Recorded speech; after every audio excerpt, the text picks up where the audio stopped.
While Metasploit is an extremely powerful exploitation tool, you don't want it to become a crutch that prevents you from further advancing your skills. It's important to work directly with the exploits so that you can start to develop a better understanding of how they work. The best way to do this in Kali Linux is by working in the exploit database. So to access it, change directory to user/share/exploitdb. Once there, you can use ls to list the contents of the directory, and then here within the platform subdirectory, you'll find a whole bunch of different scripts and also several other subdirectories that are unique to different platforms, and within those, a bunch more scripts that are specific to those platforms.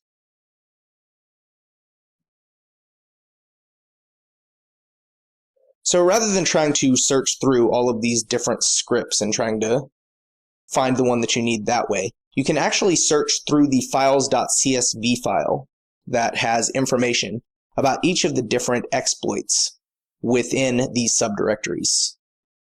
So to do this, we can use the grep function. So let's say that I'm familiar with the particular service running on a foreign system that I want to exploit.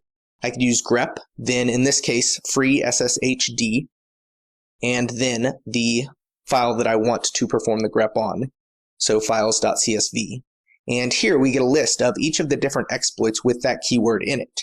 I can then further narrow my search by piping it over, and then using the grep function on the output of that result. And here we grep out just the remote exploits and eliminate the denial of service exploits that were listed there. So now we're down to only 2 exploits. And this second one in particular is the version that I need an exploit for. So I want to then browse to that directory. So change directory, then platforms, Windows, and remote. And then I'm going to copy that script to a different location with a name that I can actually better acknowledge what it is. So I'll change it to my root directory and then give it the name free sshd exploit.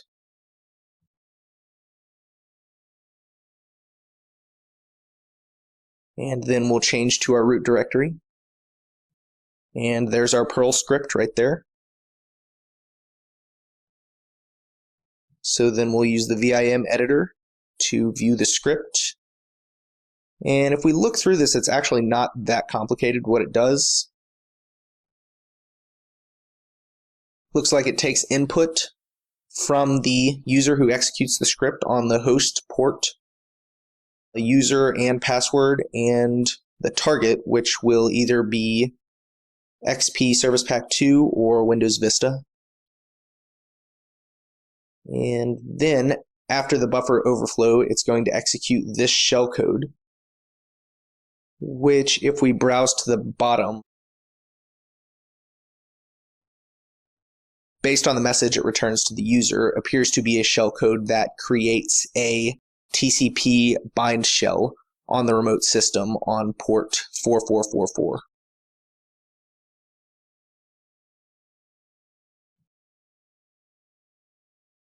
Now, a lot of these scripts are going to have to be tweaked because of certain things hard-coded in the script. In this case, that doesn't seem to be the case. So it seems like we should be able to launch the script just as is. So we'll execute the script once without any arguments to see the usage once again. And notice that it does prompt for a username and password. So this is a post-authentication script. So we're just going to assume that we brute force access to the FTP service. We'll further discuss how to perform brute forcing network services in a later video. So then we'll launch the script with the arguments. So first with the host IP address and then the port that the service is running on. And then the user is user, password is password. And then target is 1 for XP Service Pack 2.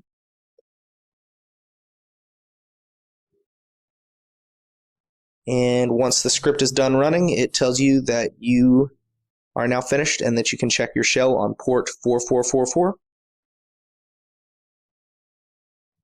So then we'll go ahead and load up netcat to connect to our remote shell that we've now created on that system. So we'll use nc-vn for verbose and then connect via IP address, specify the IP address of the remote machine, and then port 4444.